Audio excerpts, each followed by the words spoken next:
आज जो मेरी स्थिति है वो इस कदर है कि मेरे शरीर के 7 अंग तो कैंसर में निकाल दिए गए। अगर मैं आपको ये बताऊं कि मेरे इसके अलावा भी 10 एक्सीडेंट्स और हो चुके हैं। जब मैं डिस्चार्ज हुई उन्होंने रोते हुए कहा कि हमने आपकी वो हालत देखी कि आप बच कैसे गई। उनकी आंखों में आंसू थे कि हमने पहली बार एक मरे हुए इंसान को जीता हुआ घर जाते देख रहे हैं।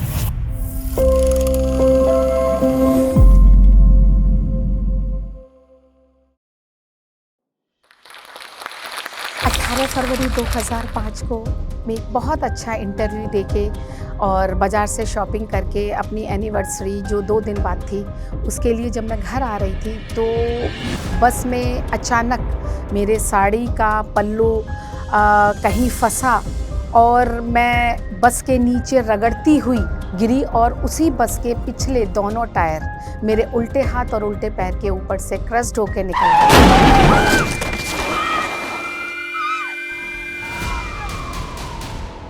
आईसीयू में जब मेरी आंखें खुली तो उससे पहले मैंने एक ऐसा सीन देखा जिसे सुन के आप में से कोई भी विश्वास नहीं कर सकता, क्योंकि मरने के बाद वापस आना पृथ्वी पे ये बहुत ही रेयर ऑफ रेयर लोगों का अनुभव है। मैं भी उनमें से एक हूँ और मैं बताना चाहूँगी कि वो मैंने सीन देखा, ऊपर बहुत तेज रोशनी है, एक सुरंग है और हमारी आत्मा एक माँ के पेट में जो 2-3 महीने का बच्चा होता है उस रूप में थी और वो बहुत स्ट्रगल कर रही थी कि वो किसी तरीके से आत्मा नीचे आए तो मैं जिंदा, और अगर आत्मा उसी सुरंग में फंसी रहती है तो मैं ऊपर ही थी। लेकिन मेरे को कुछ करना था, शायद आज आप लोगों के साथ रूबरू होना था ये बताने के लिए, इसलिए मुझे वापस भेजा गया। और जैसे ही मैंने आईसीयू में अपनी आंखें खोली, 19 फरवरी का दिन था, एसी चिल्ड था और मेरा बिस्तर पूरा पसीने से इतना भीगा हुआ था कि पता नहीं कितना लीटर पानी जो मेरे शरीर से उस कश्मकश में जो ऊपर से भगवान ने मुझे नीचे भेजा उसमें भीगा हुआ था। उसके बाद जैसे ही आंख खोलने के बाद डॉक्टर का सामना हुआ और उसने मेरे से जब बोला कि बस के नीचे आपकी हाथ के और पैर की सारी motor, sensory, nerves and muscles crushed होके निकल चुकी हैं, तो now your left hand and left leg is no more. वो बस किसी तरीके से हमने आपका हाथ बचा लिया है। उस समय जो मेरे को एक लेडी जो डांसर थी, सिंगर थी और वकील थी और हर क्षेत्र में आगे थी और पहली लड़की थी मैं अपने शहर की जो स्कूटर और मोटरसाइकिल चलाती थी, उसने जैसे ये सुना शायद कोई और भी होता तो शॉक में वहीं आ जाता। और आज बहुत सारी फिजियोथेरेपी ट्रीटमेंट्स, न जाने साल 2 साल तो लगातार हॉस्पिटल्स में इतने इतने ऑपरेशंस, कुछ ऑपरेशंस गलत हो रहे हैं, फिर वो दोबारा उसको ठीक किया जा रहा है, एक बारी हड्डियां नहीं जुड़ रही हैं, न जाने कितनी हड्डियां टूटी थी, कुछ भी गिनती में नहीं है। लेकिन जब विश्वास भगवान पे किया, माता पे विश्वास किया, तो माता ने मुझे आज आपके सामने रूबरू करके ये बताने का मौका दिया, कभी मत घबराइए, किसी परिस्थिति में मत घबराइए, चाहे बस उतर जाए, चाहे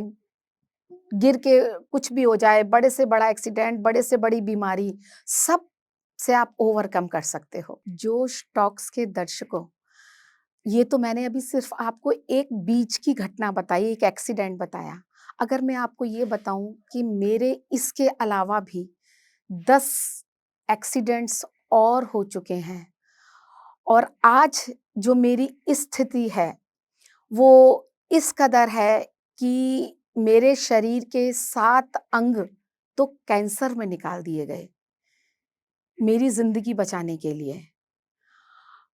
और आज अगर ब्लड प्रेशर और अगर खून की जांच के लिए खून भी लेना होता है तो वो मेरे हाथों से नहीं लिया जा सकता, पैरों से लिया जाता है मेरा। कोई भी जांच नहीं हो सकती, मैं खून दान नहीं दे सकती अपना जो मैं चाहती हूँ। मैं डॉक्टर अनीता गुप्ता एडवोकेट हूँ। मैं national para sports person, national para swimmer भी हूँ। और डिसेबिलिटी राइट एक्टिविस्ट हूँ। मैं अलीगढ़ की रहने वाली हूँ। मेरा सबसे पहला एक्सीडेंट जब मैं मात्र 18 साल की थी और अलीगढ़ जैसे शहर की पहली लड़की थी जो स्कूटर और मोटरसाइकिल चलाती थी। मैं स्कूटर चलाते हुए अपनी यूनिवर्सिटी कॉलेज में जा रही थी, तो एक शरारती ट्रक वाले ने शरारत करते हुए अचानक ऐसे ब्रेक लगाए कि पूरी की पूरी सड़क के ऊपर मैं रगड़ती हुई चली गई, जिसमें मेरे दांत, मेरी हड्डियां, मेरा शरीर, मुंह इस कदर घटना में दुर्घटनाग्रस्त हुआ कि घर वाले देख के घबरा गए कि इसकी तो कभी शादी भी नहीं हो पाएगी। बहुत बड़े ट्रॉमा में थे मम्मी पापा भी। लेकिन चमत्कार भगवान का यहाँ भी रहा। उसके बाद शादी की जब समय आया, अचानक एक दवाई छोटी सी इस कदर मेरे को रिएक्शन किया कि मेरे पूरे शरीर के ऊपर काले काले परमानेंट धब्बे बन गए और डॉक्टरों के हिसाब से उनका कोई इलाज नहीं था। ये मेरे लिए बहुत बड़ा सदमा था, क्योंकि जिनकी लड़की इस हालत में हो उसकी शादी कैसे होगी, ये पेरेंट्स के लिए बहुत बड़ी प्रॉब्लम थी। उस समय सुसाइड करने की भी कोशिश की, क्योंकि माँ-बाप जिनको हम प्यार करते हैं उनका दुःख नहीं देख सकते। लेकिन यहाँ भी किसी तरीके से बचा लिया गया। 22 साल की उम्र में जब मेरी शादी हुई, उस समय मैं पीएचडी भी कर रही थी और बीएड कर चुकी थी, MSc through out first class थी। तो एक ही उम्मीद रखी थी कि मेरी आगे पीएचडी डॉक्टर की पढ़ाई हो, यही माँगा था। लेकिन ससुराल में पढ़ाई पीएचडी नहीं हो पाई पूरी, लेकिन काम करने का जज़्बा, इंडिपेंडेंसी जो महिलाओं की है वो भी जज़्बा था। तो मैंने फिर शादी के बाद जब मेरे बच्चे छोटे-छोटे थे तो मैंने फिर लॉ किया, क्योंकि हस्बैंड लॉयर थे। सिर्फ मेरे को वकालत की ही परमिशन मिल सकी। तो मैंने पढ़ाई भी की और वकालत शुरू की। ज़िंदगी को शायद अभी परीक्षाएँ और भी लेनी थी, तो जो बस के नीचे मैं आई थी, जो मैंने अभी आपको स्टार्टिंग में बताया, वो सबसे बड़ा एक्सीडेंट था। वो इतना बड़ा एक्सीडेंट था कि एट ए टाइम जितने-जितने पार्ट्स मेरे बस के नीचे आके खराब हुए थे, उनको एक ही बार में सर्जरी नहीं हो सकती थी, क्योंकि डॉक्टर्स ने कहा कि आप पेशेंट्स शॉक में चला जाएगा और वो उसको कोई भी पेशेंट नहीं झेल सकता। लगातार अलग-अलग समय पे अलग-अलग 10 से ज़्यादा मेरे ऑपरेशंस हुए लाइफ बचाने के लिए। डेली ड्रेसिंग्स जब होती थी, तो उस समय एनेस्थीसिया नहीं दिया जा सकता था, ना हाथ में, ना मुँह में, क्योंकि डेली ड्रेसिंग्स होनी थी और पेशेंट का हाथ के ऊपर डेली दबा-दबा के, रगड़-रगड़ के, और जो खाल डेली काली हो जाती थी, डेड हो जाती थी, उसको चुन-चुन के निकालते थे डेली। वो समय ऐसा था कि जिस समय डॉक्टर्स ड्रेसिंग्स करते थे, आँखें बंद करके ध्यान कि किस दुनिया में मैं वापस जाऊँ ताकि इस दर्द को ना सह पाऊँ, क्योंकि वो सारे के सारे जो ड्रेसिंग्स होती थी वो बगैर एनेस्थीसिया के डेली उसी में दवाइयाँ डल रही हैं और पिन से खींच-खींच के डेड स्काल, क्योंकि सड़ रहा था हाथ डेली, उसमें से गंदा-गंदा मांस डेली निकाला था बगैर बेहोशी के। इसको करने में जब हाथ को पकड़ा तो उसके बाद वो हड्डियाँ भी दूर हो गईं और वो तार वाला ऑपरेशन ही अनसक्सेसफुल हो गया। वो तुरंत नहीं कर सकते थे, क्योंकि उन दिनों पैरों के ऑपरेशन फिर स्टार्ट हो गए। पैर में से जब सर्जरी करके निकाला तो करीब 2 लीटर से ज़्यादा एट ए टाइम सड़ा हुआ पस निकला, जो कि डॉक्टर्स भी देख के एकदम से तुरंत कहा कि अब तो इसकी भी सर्जरी करनी पड़ेगी। कई सर्जरियाँ जो प्लान्ड भी नहीं थी, वो इंस्टेंट कंडीशन देख-देख के की जा रही थी। लगातार हॉस्पिटल्स में कभी बुखार नहीं उतरता था, कॉन्टिन्यूअस, क्योंकि सारे जितने भी बैक्टीरिया इन्फेक्शंस के थे वो बॉडी में आ चुके थे।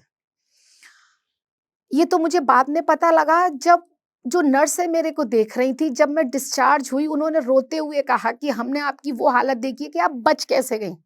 क्योंकि आपके अंदर इतने इन्फेक्शंस थे, एक इन्फेक्शन का बैक्टीरिया दवाई से मारते थे, दूसरा पैदा हो रहा था। तो लग ही नहीं रहा था कि किसी तरीके से बच पाएँगी। उनकी आँखों में आँसू थे कि हमने पहली बार एक मरे हुए इंसान को जीता हुआ घर जाते देख रहे हैं। ऐसे लोगों ने मेरे लिए प्रार्थनाएँ की, पता नहीं कौन-कौन थे।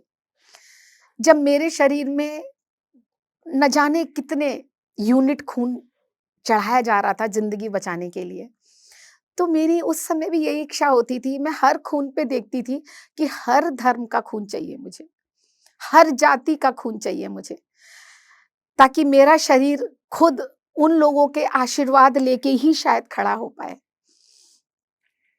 जब मेरे पैरों की सर्जरी की ड्रेसिंग्स होती थीं, तो उसमें भी क्योंकि डेली ड्रेसिंग्स होनी है, डेली जो स्किन थी, इतनी बड़ी स्किन थी जो शरीर में थी नहीं, घाव था, उसको प्लास्टिक सर्जरी से कवर करना था, इससे भी ज़्यादा, पूरा ही पूरा पैर का पोर्शन। तो उसके लिए डॉक्टर्स ने इतनी हेल्प की कि ड्रेसिंग्स रूम में ना जाके वो मेरे ही रूम में स्पेशली ड्रेसिंग्स करते थे। बगैर एनेस्थीसिया के, बगैर नीचे, डेली जब भी नेक्रोसिस स्किन हो जाती थी, काली हो जाती थी, डेड हो जाती थी, उसको अलाइव करना बहुत ज़रूरी था, नहीं तो वो वहीं खत्म। तो वो वहीं पर ही कैंची से और ब्लेड से रूम में ही काटते थे। तो डॉक्टर्स भी कहते थे कि क्या आप सह पाएँगी? मैंने कहा कोई ऑप्शन ही नहीं है हमारे पास, सहना तो पड़ेगा। बल्कि कई बारी तो मैंने सुना डॉक्टर्स को, बहुत सारे पेशेंट जो चिल्लाते थे ड्रेसिंग्स के समय, वो सिर्फ मेरा नाम लेके बोलते थे, जाइए उस रूम में जाइए, एक अनीता गुप्ता लॉयर है, उनकी आप देख के आइए, कभी भी उनके रूम में हम ड्रेसिंग्स करते हैं, एक आवाज़ नहीं आती, ऐसा लगता है कि वो गूंगी हैं। और जबकि हम बगैर बेहोशी के, बगैर किसी एनेस्थीसिया के हम डेली उनकी स्किन काट रहे हैं, जो कि खराब और सड़ रही है और काली हो रही है। तो बस एक ही था कि जिस परिस्थिति में जैसे भी हैं, हमें इससे बाहर निकलना ही है। लगातार कई महीने मेरी माँ भी मेरे साथ हॉस्पिटल में रहती थी। बस हर रात यही सोच के सोते थे कि अगला दिन तो निकलेगा और एक दिन तो आएगा जब हॉस्पिटल से डिस्चार्ज होंगी। वो भी दिन आना ही था। लेकिन उससे पहले जो मेरी ड्रेसिंग्स हो रही थीं, जो मेरी प्लास्टिक सर्जरी की, क्योंकि बहुत सारी प्लास्टिक सर्जरी थी, हाथ की भी प्लास्टिक सर्जरी की तो भी मेरी बॉडी से स्किन निकाली, फिर जब पैर्स की और जांघों की प्लास्टिक सर्जरी हुई तो भी मेरे शरीर में। लास्ट में डॉक्टर्स ने बोल दिया कि अगर कोई भी एक भी प्लास्टिक सर्जरी, अगर स्किन आपकी गलती की वजह से या हिलने की वजह से नहीं टच लग पाई, बॉडी एक्सेप्ट नहीं कर पाई, तो आपके शरीर में स्किन बची नहीं है कि हम आपको लगा सकें। ये जो सबसे बड़ी प्रॉब्लम जो हिप वाले पोर्शन पे, जब प्लास्टिक सर्जरी मेरी कई स्किन काट-काट के लगाई, तो डॉक्टर ने क्लियर बोल दिया कि आपने ज़रा भी मूव हुई आप, मतलब यूरिन और स्टूल जो बेड पे कर रहे हो, उसमें भी ज़रा-सा भी हिली आप, तो वो स्किन जो है, वो बॉडी को एक्सेप्ट नहीं कर पाएगी। तो वो एक ऐसा ट्रॉमा था जिसके बारे में सोच-सोच के अभी भी शरीर के रोंगटे खड़े हो रहे हैं कि वो समय मैंने कैसे निकाला होगा बगैर हिले हुए किसी तरीके से कि वो स्किन मेरी बॉडी को एक्सेप्ट कर ले। लेकिन फिर भी पूरी स्किन नहीं लग पाई। एक हिस्सा मेरा रह ही गया, जो घाव में ही रहा और कई साल तक डेली ड्रेसिंग्स कर के, क्योंकि स्किन शरीर में बची ही नहीं थी कि उसको फिर से वहाँ लगा सकें। तो लगातार ड्रेसिंग्स कर करके धीरे-धीरे प्रकृति ने उस घाव को किसी तरीके से भरा। लेकिन मन के अंदर ये था कि भगवान ने जो मेरे साथ कर रहे हैं उसका कोई तो मुझसे कुछ, क्योंकि सबसे जब 2005 में एक्सीडेंट मेरा हुआ, उससे ठीक 1 हफ्ते पहले, क्योंकि बहुत ज़्यादा मैं भगवान को मानती थी, तो अचानक मैंने मंदिर गई और वहाँ मैंने भगवान से मन की बात शुरू की रोते-रोते, कि साधारण अगर मेरे घर में भी जो बुज़ुर्ग मर जाते हैं, उनको 3 पीढ़ी के बाद चौथी पीढ़ी में कोई उनका नाम नहीं जानता। मैं भी परदादी, परदादा, परनाना-नानी का नाम नहीं जानती। तो मैं भी ऐसे ही आई हूँ पृथ्वी पे, मैं भी चली जाऊँगी।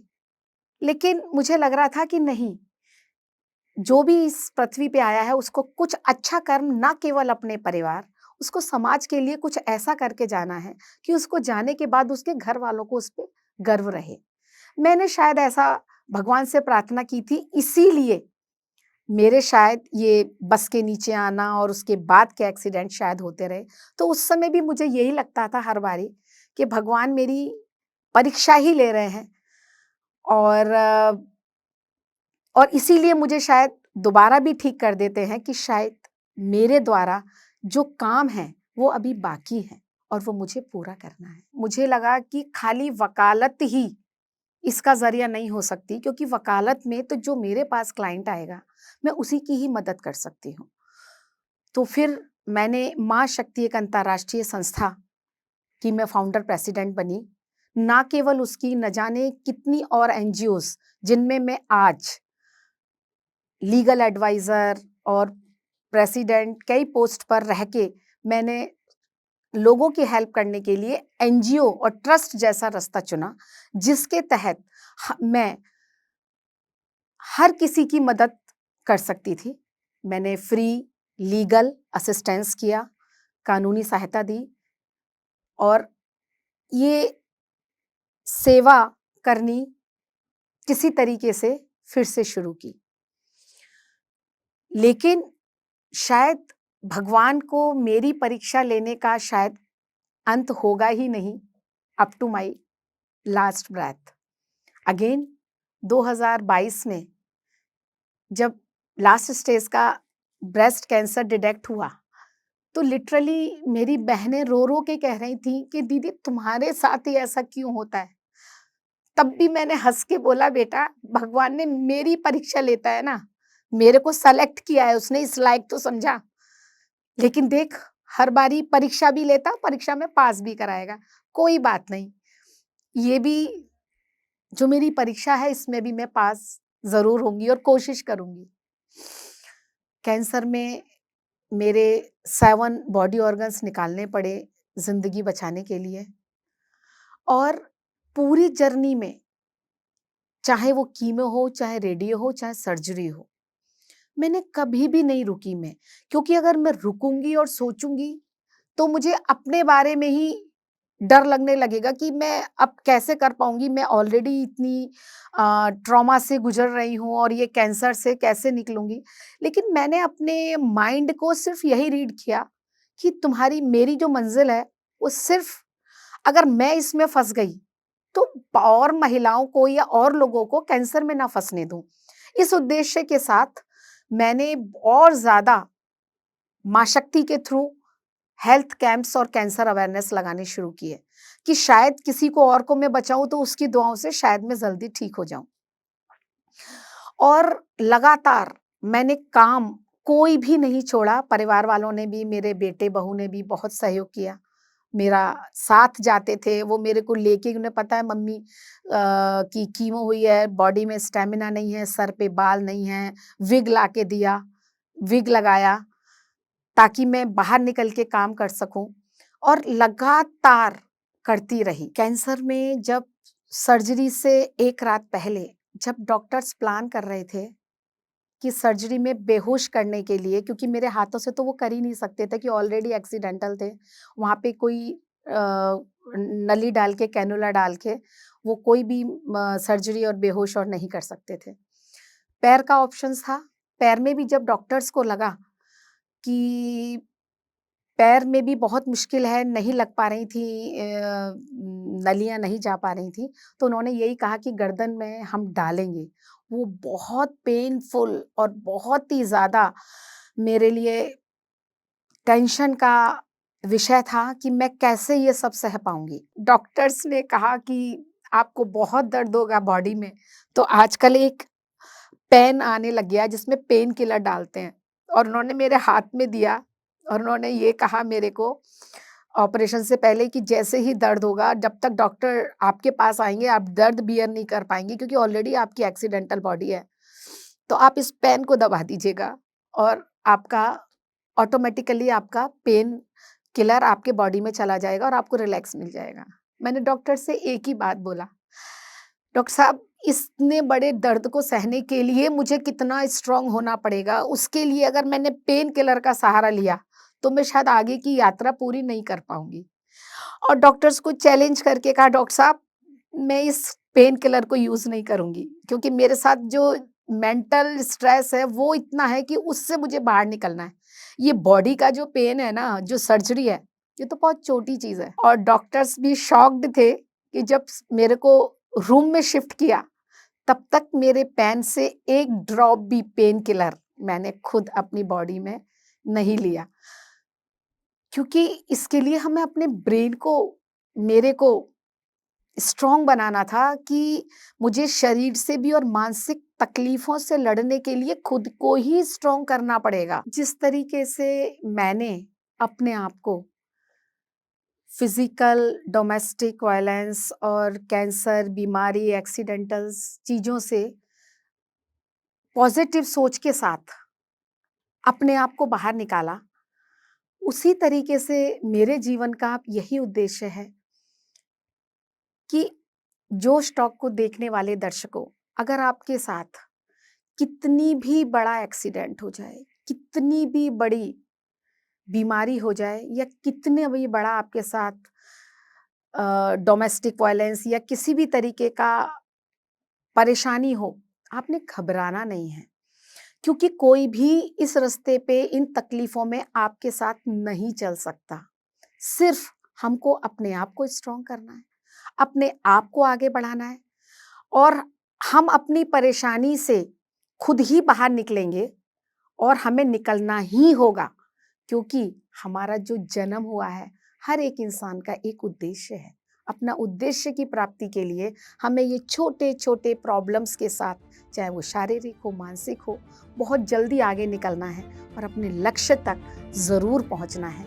यही मैं चाहूँगी कि सब लोग अपने लक्ष्य तक पहुँचें। मैं जोश टॉक को धन्यवाद देती हूँ कि आपके माध्यम से अगर मैं किसी भी एक व्यक्ति को बिस्तर से उठा पाई, उसको चला पाई, उसको नॉर्मल ज़िंदगी लाने में अगर कोई हेल्प कर पाई, तो शायद मेरे लिए ये ज़िंदगी का बहुत ही इम्पोर्टेंट क्षण होगा जो मुझे आपने बुलाया और मैं किसी के काम आ गई।